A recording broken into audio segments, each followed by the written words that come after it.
Eu acho que a gente pode agora puxar para o outro pedaço da conversa de hoje, que é a gente falar de liberdade de expressão. Tá? Hoje, num grupo de WhatsApp em que, curiosamente, estamos nós quatro, circulou um troço que eu tinha recebido também no fim de semana, que é uma imagem de políticos do Partido Novo e do MBL fazendo um discurso pela prisão do MC, a Luísa me corrigiu outro dia quando eu falei MC, do MC Pose do Rodo, dizendo, e aí eram daquelas coisas de redes sociais com umas palavras splash, né, assim, gritando, assim, dizendo que a promoção do crime não vai passar, não vamos deixar a promoção do crime passar, tudo mais.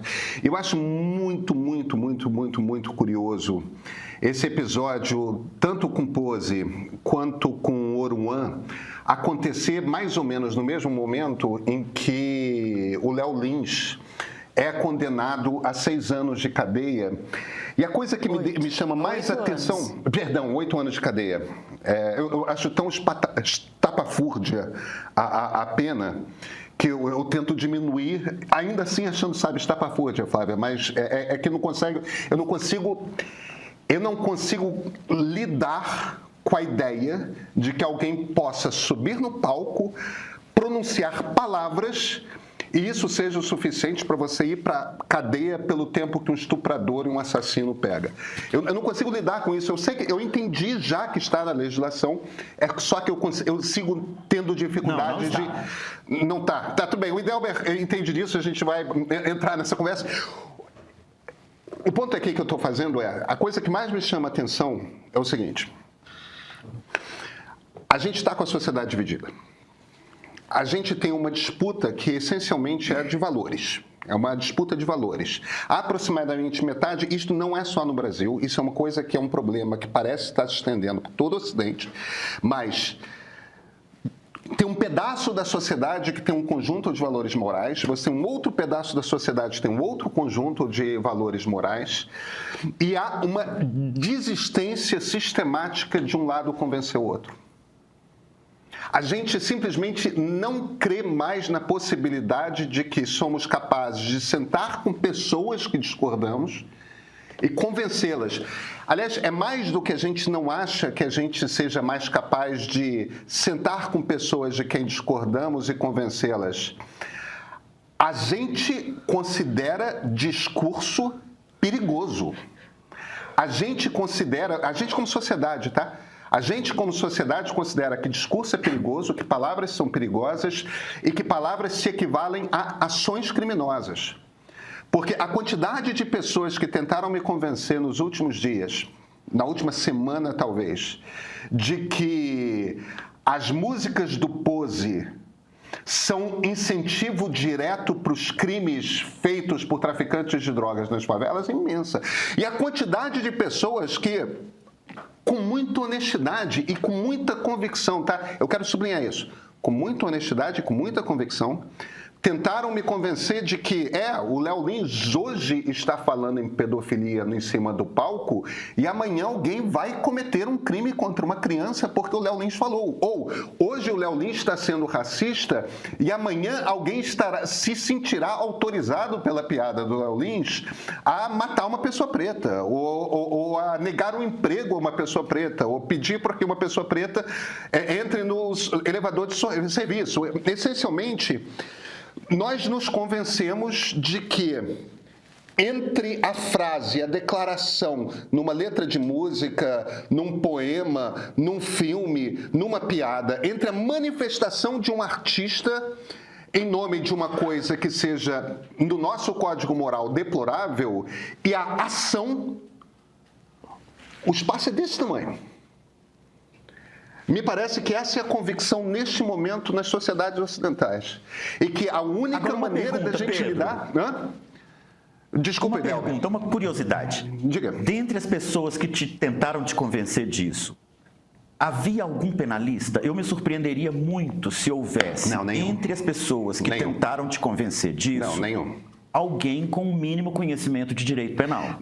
Mas posso te falar uma coisa? Por quê? Tudo bem, deixa eu só amarrar aqui o raciocínio, eu passo para você e eu quero ouvir o Christian também. Tá. Mas eu realmente não queria transformar essa conversa. Eu acho que a gente tem que passar. A gente está com um jurista aqui do lado e estamos com você, que eu sei que você conhece. Embora não seja jurista, você conhece pra cacete esse negócio. Mas o ponto é, antes da gente chegar no ponto de estar previsto na lei ou não, eu estou preocupado com que tipo de valores nós temos. Porque eu acho que a gente chegou ao ponto de que estamos como sociedade querendo calar o outro, porque não há escolha que não calar o outro, porque aquelas ideias são perigosas em nome da democracia. Perdemos a ideia essencial do que uma democracia é. Quer dizer, a minha questão não é penal. Que foram os últimos 20 anos, né? No caso do Léo Lins, eu acho que está muito ligado ao que foram os últimos 20 anos, porque a coalizão lulista não ofereceu às minorias nenhuma grande vitória que não passasse pelo Código Penal. Com exceção das cotas, que é uma política, digamos, afirmativa, mas na qual o governo Lula teve muito pouco papel, as cotas foram uma iniciativa da UERJ, impulsionada por movimentos sociais e depois validadas via Supremo Tribunal Federal, certo? Elas não foram grande iniciativa do governo. Certo. Elas aconteceram sob o governo Lula, mas elas não são iniciativa necessariamente do governo Lula. Inclusive em 2003, 2004, 2005, quando pessoas como eu, por exemplo, estávamos defendendo as cotas, pessoas como Caetano Veloso, Lilian Schwartz estavam fazendo campanha contra as cotas, existiam ministros do governo Lula dando declarações contra as cotas, certo? Mas ficou claro que o Código Penal era a possibilidade de oferecer algumas pequenas vitórias para as minorias. Então, vamos tipificar o crime de racismo como crime hediondo. Depois vamos tipificar o crime de feminicídio. Depois vamos igualar o crime de homofobia ao crime de racismo. Depois vamos igualar o crime de injúria racial ao crime de discriminação racial da lei de 89, que é uma boa lei, me parece. É uma lei que coíbe atos de discriminação racial, certo? Esse tipo de escalada penal é algo que serviu claramente para que o progressismo brasileiro, basicamente o petismo, né, pudesse oferecer a setores da sua base algumas mínimas vitórias, certo? Então, aumentou a pena para o crime de discriminação racial, que era chamado de crime de racismo, digamos, ficou conhecido como a lei do racismo, o crime de racismo. Só que boa parte das ocorrências de racismo são ocorrências em que o crime não era aquele que estava tipificado na lei de 89. É o crime de injúria, certo? Que é um crime de baixíssimo poder punitivo. Tinha agravante racial, mas ninguém vai para a cadeia no Brasil por injúria, nem deveria ir, né? Então, aí o que você faz? Isso gerou em setores do movimento negro, né? Setores do movimento negro. E Delber, uma insatisfação contra alguém, tipo, né? Ninguém vai para a cadeia para o Brasil por racismo. Quando ninguém vai para a cadeia por injúria racial. E aí foi o impulso para igualar essas duas coisas, né? E quando você vai igualando, vai aumentando a pena, vai dobrando a pena, vai dobrando a aposta, você cria uma situação que é essa que nós vivemos hoje, que é uma geringonça penal, na qual o Brasil se encontra metido e da qual ele vai ter muita dificuldade em sair. Porque é preciso ser um gênio para imaginar que esse tipo de precedente estabelecido, no caso do Léo Lins, não vai ser usado em 2027, 2028, quando vier o backlash da direita. É a pedra mais cantada do universo, que piadas discriminatórias com grupos, sejam eles quais forem, evangélicos, militares, americanos, etc., homens brancos, podem depois, com essa boa vontade penal que a gente vê por aí, podem depois ser encaixados na mesma lei. Agora, mesmo com essa geringonça penal, que o Brasil foi criando como forma de um governo progressista entregar para suas minorias de base algum tipo de vitória que ele era incapaz de entregar nas pautas positivas, nas pautas afirmativas. Por exemplo, a pauta do direito ao aborto. Avançou alguma coisa no Brasil, nos governos petistas? Zero, certo?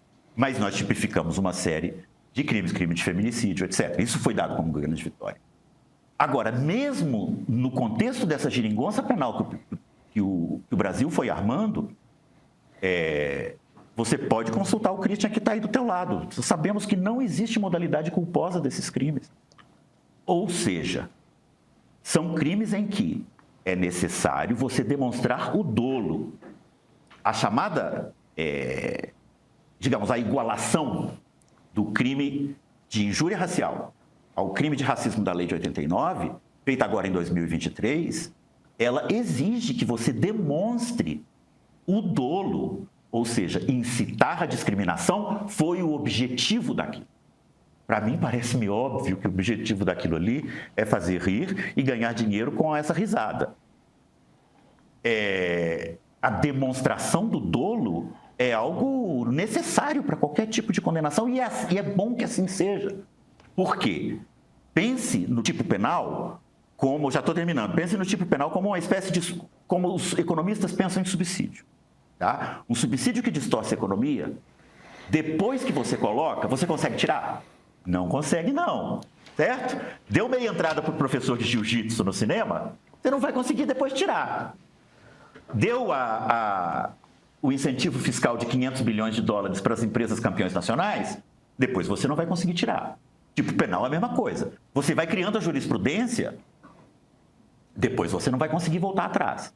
Então, é grave nos dois casos e é curioso que na polarização, se você não acredita em polarização da sociedade, basta ver a simultaneidade temporal desses dois casos, né? Por quê? No caso do MC Pose, a instância acusatória, Pedro, tem que demonstrar, no caso do crime de apologia, que foi um crime real, passado, singular e já acontecido. Tá certo? Não vale você dizer assim, seria muito legal se matassem todos os políticos. E isso ser enquadrado como crime de apologia. Isso não é crime. Isso é apenas uma bobagem. E nem toda bobagem deve ser crime. Nem toda estupidez deve ser crime. Nem toda manifestação estúpida deve ser crime. É bom que assim seja, porque depois que o Estado penal colocou as manguinhas dele de fora, você não vai conseguir puxar de volta, não. Christian. É um negócio complicadíssimo. Quando a gente olha do ponto de vista jurídico, constitucional, eu não sou penalista, tá? Já vou dizendo. Mas você tem o seguinte, todas as leis, especialmente na Constituição, quando você tem muitos princípios, os princípios não são necessariamente... por exemplo, você tem o princípio da liberdade de expressão. Aí você tem o princípio de combate ao discurso de ódio. Sei lá, um deles é desrespeito ao racismo. Você não tem... Vou dar outro exemplo, direito à intimidade. Esses princípios, a Constituição não diz qual que é maior do que o outro. Você tem que tentar compatibilizá-los. Aí você entra na zona do agrião. Você entra numa zona que é meio cinzenta para você trabalhar.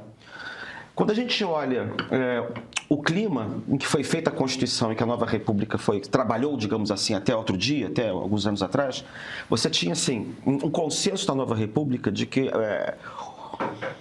o papel do novo regime era reduzir as assimetrias sociais. Isso era uma espécie de um consenso geral. Né? A gente ia evitar a volta do autoritarismo. Esse era o consenso que todo mundo trabalhou. E você tinha, por causa da época também, uma perspectiva de que, como eu já falei aqui, um certo otimismo em termos de perspectiva histórica, em de que aos poucos você ia, usando a lei, inclusive, você conseguir reduzir essas assimetrias e as desigualdades de gênero, enfim, de raça, a respeito de quilombolas. E o judiciário encampou essa campanha. Isso foi assim, até o momento que o consenso acaba. Por isso que eu acho interessante olhar um pouco desse ponto de vista para examinar esse caso concreto. Entende? Então, você olha que desse ponto de vista, me parece que do ponto de vista da legitimidade jurídica, é legítimo tanto você achar, você você absolver, no caso criminal, o humorista por liberdade de expressão, mas também é possível você condená-lo por difusão de discurso de ódio. O discurso de ódio pode ser, já tem jurisprudência que o discurso de ódio pode ser alguma coisa que é direito difuso. Você não precisa ser ter alguém especificamente ali. Se o cara vai na rua, sei lá, como você dizer, sei lá, todos os negros devem ser mortos, usar um cartaz e tal, você pressupõe que existe um atentado àqueles direitos, né? Agora, o que eu acho curioso nesse caso é o seguinte: como não está acontecendo do ponto de vista social aquilo que se presumia que iria sempre acontecer, que era a ideia de que as pessoas iam se conscientizar, que as pessoas iam, aos poucos, por força da lei, iam deixando de ser racistas, iam deixando de ser homofóbicas, iam deixando de ser não sei o quê. Isso não passou a não acontecer mais. Aconteceu uma coisa curiosa. O que aconteceu foi a reação dessas pessoas com medo de desaparecerem ou defendendo os seus direitos de serem, sei lá, homofóbicas ou dizerem essas coisas em certos lugares em âmbitos privados. E isso tem a ver também com o problema da internet, né? Porque também se esse humorista falasse num lugar trancado, fechado, sem internet, sem parar no YouTube, acho que a coisa era diferente também, né? Tem o problema do desenvolvimento tecnológico. O que passa a acontecer? Você passa a ter um grupo de pessoas que vive e quer que aquele tipo de coisa se mantenha, na verdade. E passa a usar o judiciário também como arena de combate. Então, algo que supostamente imaginava que ia terminar de maneira tranquila, assim como você vai aos pouquinhos até desaparecer, ela não acontece. E mais, começa a aparecer como acontece com os políticos, com o Nicolas Ferreira, os Bolsonaro, você cria uma espécie de um nicho, você cria um mercado para esse tipo de discurso, você cria um mercado para esse tipo de ação, que é bandido morto, não sei o quê, ou outras pessoas que estão cansadas do politicamente correto e querem ouvir piadas politicamente incorretas. Entendeu? A despeito do que diga a Constituição, a despeito do que diga a jurisprudência, a despeito do que diga o Supremo Tribunal, nessa zona do agrião, que é a coisa da liberdade de expressão, do discurso de ódio, né? Então você passa a ter uma demanda sobre isso. E é isso que torna a coisa complicada. É que a expectativa não se cumpriu de que aquele mundo ia acabar naturalmente, entende? E aí você torna o judiciário um palco desses conflitos. A liberdade de expressão está exatamente no meio do problema e essa liberdade de expressão não está longe da outra discussão que a gente costuma ter sobre liberdade de expressão, que é essa ideia de que eu tenho o direito de afirmar minhas convicções, mesmo que elas não sejam progressistas, mesmo que elas não sejam no limite, e se isso é legal e se isso é ilegal. E isso tem a ver com o que você estava falando sobre a intolerância. Na medida em que a sociedade vai ficando e se sentindo cada vez mais insegura, porque o grupo que estava na defensiva acha que vai desaparecer, então você tem que reafirmar os seus valores. E o grupo que está estabelecido tem medo de perder a própria identidade. A partir do desafio que ele foi lançado, a intolerância vai aumentando, porque o nível de radicalização ideológica vai aumentando. E aí você quer proibir o outro, você quer censurar o outro, entendeu? Eu acho que é nesse quadro geral que a gente vê esse caso concreto, entendeu? Idelber. Duas categorias. É muito bacana que o Christian tenha lembrado desse conflito de princípios que inclui o conceito de discurso de ódio, porque o interessante desse conflito de princípios, liberdade de expressão versus de ódio, é que não são categorias contemporâneas, certo? A categoria de liberdade de expressão é uma categoria com 200 anos de idade. A categoria de discurso de ódio é muito mais recente. E aqui eu vou puxar a brasa para a minha sardinha, para a turma de letras, porque os profissionais de letras alertamos, e eu não fui o único. Nós alertamos que era uma categoria precária, sem fundamentação epistemológica mesmo. Não é um conceito, certo? Na prática, o conceito de discurso de ódio tem funcionado para designar os discursos com os quais o falante está desconfortável, o falante não quer ouvir, etc. Vamos dar um exemplo aqui bastante claro.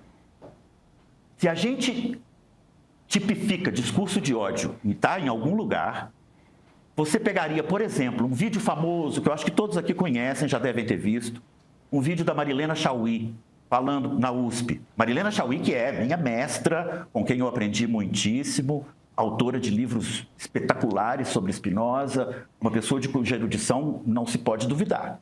A Marilena Chaui tem um vídeo bastante intenso, em que ela grita bastante, dizendo: eu odeio a classe média. A classe média é uma abominação ética e estética. Já lembram desse vídeo? É claro. É um vídeo que dura mais ou menos 2 ou 3 minutos, em que ela basicamente despeja raiva, vamos chamar de raiva para não dizer ódio, ela despeja essa raiva nesse construto, digamos, classe média, da qual eu suponho ela faz parte, porque eu não acredito que ela vai dizer que é pobre, né? E ela também, como boa marxista, não vai ser considerada parte da burguesia, porque ela não é dona de meios de produção. Então, eu imagino que ela seja parte da tal classe média tão odiada. É muito, do ponto de vista formal, é muito mais fácil, muito mais lógico, muito mais coerente você dizer que o discurso da Marilena Chaui naquele vídeo é discurso de ódio do que o discurso do Léo Lins, por mais repugnante que seja o discurso do Léo Lins. O que eu estou dizendo é, essa categoria sempre teve uma fundamentação muito precária. Com categorias que têm uma fundamentação muito precária, qual é a melhor política para elas, penalmente falando? Não levá-las ao Código Penal. Não levá-las ao Código Penal.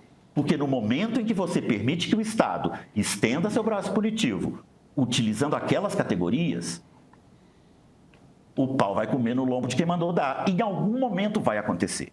Em algum momento vai acontecer. A mesma coisa eu penso, aí com um matiz um pouco diferente, com uma história um pouco diferente, da categoria de fake news. É importante a gente conversar sobre regulação, é particularmente importante conversar sobre regulação em uma época em que há uma pandemia. Eu não ignoro nenhum desses problemas. Mas no momento que você pega uma categoria tão pouco fundamentada, tão precariamente enraizada em qualquer reflexão conceitual mesmo, como a categoria de fake news, e leva para o Código Penal, aí as consequências realmente vão escapar do seu controle. E elas não vão ser consequências muito desejáveis. Então, isso não quer dizer que tenha que existir nas plataformas, ou nas redes, ou nas televisões, etc., um vale-tudo discursivo sem consequências. Mas tipificar penalmente categorias como discurso de ódio e como fake news certamente vai produzir efeitos que talvez a turma menos familiarizada com o direito penal não esteja muito disposta a engolir no momento em que acontecer. Agora, tem uma coisa que você mencionou, que você falou, vale discutirmos né, os limites, enfim, a utilização desse tipo de discurso, né, seja em meios artísticos, seja de outras maneiras, com esse pleno alcance, né? E o Pedro também falou disso, falou da falta do debate e tal. Ao mesmo tempo em que este caso do Léo Lins em particular, me parece, tudo bem que já com uma sentença proferida, sim, mas você mesmo falou, né, Pedro? Tentaram me convencer de um lado, tentaram me convencer de outro, e a verdade é que estamos ainda num plano do debate e debatendo bastante. Eu imagino que o caminho jurídico do Léo Lins ainda vai ser percorrido, né? Ainda tem, sim, tem etapas aí. Mas o fato é que estamos debatendo, voltamos a debater, porque teve um primeiro momento, quando o Léo Lins foi processado, em que o Fábio Porchat se pronunciou falando que era um absurdo. Aí veio uma grita dos setores que defendem que a lei precisa punir. E aí o Fábio Porchat pediu desculpas, falou. Então, assim, ele passou por um cancelamento na prática, mas... E aí voltou atrás, recuou. E esse assunto tinha dado uma morrida. Aí agora, conforme a sentença saiu, voltou. E parece que num período de um ano, esse assunto voltou de outro jeito. Voltou com as pessoas falando, tá, mas onde que entra aqui, onde que vai ali? Ou não, ou eu estou sendo poliana, você acha? Não, ele sempre volta de outro jeito, né? Esse caso, ele cria jurisprudência. Nós não tínhamos um exemplo de sentença de prisão para um crime previsto nessa legislação, que é de 2023, e que iguala o crime de injúria racial ao crime de discriminação racial, que está na lei de 89. né? Então, claro, o debate se dá em outros termos mesmo, né? E aconteceu de coincidir temporalmente com o caso do MC Pose, né?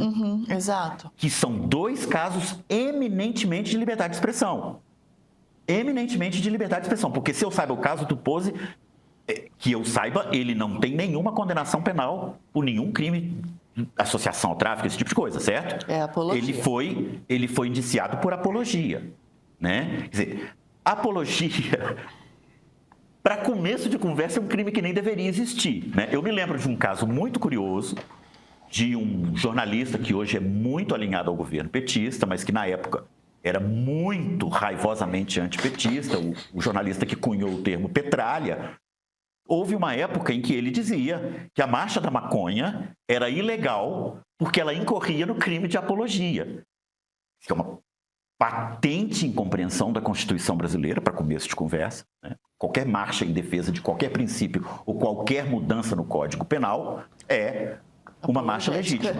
Se assim fosse, qualquer pessoa que defendesse o direito de que uma mulher deve poder fazer um aborto legalmente estaria cometendo um crime, o que é patentemente absurdo. O crime de apologia exige que seja um crime já cometido, exige que seja um crime singular, exige que seja um crime passado, com autoria. Todas essas modalidades têm que estar presentes. Então, veja que legal esse proibidão do Comando Vermelho aqui, isso não cabe em crime de apologia, né? Mas é como o Christian estava dizendo, quer dizer, essas coisas são reinterpretadas à luz de contextos políticos no qual incidem várias outras coisas, né? E o Christian pode falar muito melhor do que eu sobre o papel do Supremo nessa geringonça, né? O papel do Supremo nessa geringonça não é desprezível, né?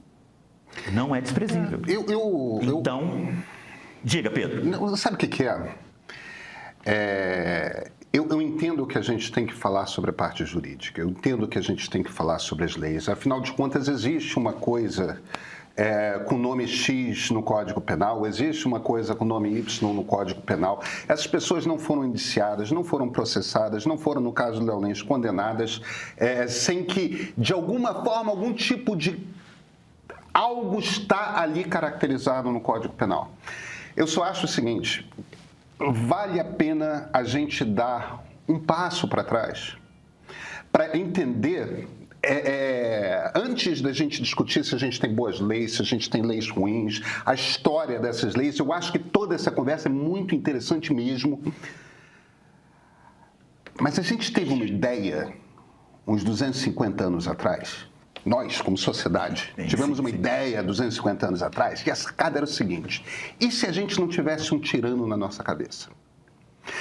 Como é que a gente faz esse troço funcionar? Bem, primeiro todo mundo tem que, de alguma forma, participar da escolha desse cara que vai mandar ou dessa mulher que vai mandar. 250 anos atrás, essa mulher que vai mandar era um pouco avançado demais, todo mundo ter voto era um pouco avançado demais, mas a gente foi construindo, E ao longo desse histórico da invenção dessa coisa que nós chamamos de democracia liberal, a gente percebeu que nós todos discordamos, que há discordâncias na sociedade a respeito de valores, a respeito do que pode e o que não pode, a respeito de um monte de coisa. Então a gente teve que chegar a algum tipo de consenso a respeito do que a gente faz com o fato de que discordamos e não queremos ter um tirano. Porque quando a gente tem um tirano é fácil, né? Você bota lá o que o senhorzinho mandar, a gente obedece. Mas a partir do momento que a gente tem um troço que precisamos lidar com as nossas discordâncias, então, primeiro, a gente teve que concordar que precisava haver livre debate, que precisa ter algum tipo de espaço em que nós conseguimos debater as nossas discordâncias. E para debater essas nossas discordâncias, a gente foi organizando uma série de direitos que concordamos há mais de 2 séculos, pelo menos na teoria, e a coisa foi se desenvolvendo ao longo desse período para ser cada vez mais posta em prática. A gente concordou de que precisa haver o espaço para o livre debate. Aí sempre, a toda geração tem alguém que se vira e fala: ah, não, mas tem certas ideias que são absurdas. E concordamos que são absurdas mesmo. Tem ideias que são absurdas. Então, o que a gente faz com as ideias absurdas? Não, manda prender. Não, mas alguém logo lembra. Pô, mas se a gente manda prender, e se a ideia absurda deixar de ser absurda no futuro? Porque, veja, 50 anos atrás, a possibilidade de casamento homoafetivo era tida como absurda, tá? Eu não estou dizendo que pedofilia vai ser bacana daqui a 20 anos, não estou dizendo que racismo vai ser bacana daqui a 50 anos, porque eu não acho que vai ser, e eu espero que não seja, eu espero que a gente ande para frente e não para trás. Isto tudo posto, a gente também chegou a uma conclusão, e essa conclusão não foi sem alguns milhares de história humana para trás, de experiência de como que se organizam sociedades. A gente chegou à conclusão de que proibir a expressão era um perigo, porque proibir a expressão vai sempre abrir o espaço para que o grupo majoritário cale o grupo minoritário. E vai mais do que isso. Acho que é uma boa ideia você fechar aí o seu chat GPT, porque ele está querendo discutir comigo, Cris. Que isso, desculpa, que maluquice, ele abriu sozinho aqui, eu intrometido. O ponto que eu estou tentando fazer aqui é o seguinte: se você proíbe a fala de um artista em cima de um palco, você está mexendo com um monte de camadas de conhecimento e de expressão. A gente vai realmente partir do princípio de que tudo que um artista fala em cima de um palco é literal? E a gente vai realmente passar a compreender que toda fala que fere os nossos valores é equivalente à ação? Isto não se chama mais democracia. E eu acho realmente que a gente está, primeiro, na situação em que estamos, porque a gente tem uma divisão profundamente séria na sociedade que está se aproximando de um embate físico. E um pedaço e outro da sociedade decidimos, conjuntamente, que só existe uma maneira de combater essa polarização. E a única maneira de combater essa polarização é calar o outro, calar o outro, calar o outro. O resultado dessa fúria censora que está acontecendo dos dois lados vai ser um embate no qual a gente vai marcar posição cada vez mais e, olha, quem vence nessa briga de calar, no Brasil, é sempre a direita. A esquerda não vai implantar uma ditadura no Brasil, mas a direita tem uma chance de implantar uma ditadura no Brasil. No ano que vem, possivelmente vai vencer um presidente de direita. Se for um Ratinho Júnior, eu acho que a gente vai ter um governo Temer. Se for um Caiado, eu acho que a gente vai ter um governo Temer. Se for a Michele Bolsonaro ou Eduardo Bolsonaro, quero ver Porta dos Fundos fazer piada com o evangélico.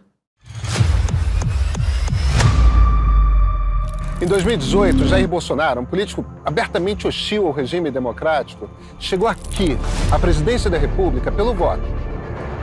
Ninguém pode ter a ilusão de achar que não há conflito em democracia. Não, os regimes democráticos são muito conflituosos. E 4 anos depois se movimentou para continuar aqui, mesmo não tendo votos para isso. Democracia é um regime intrinsecamente frágil.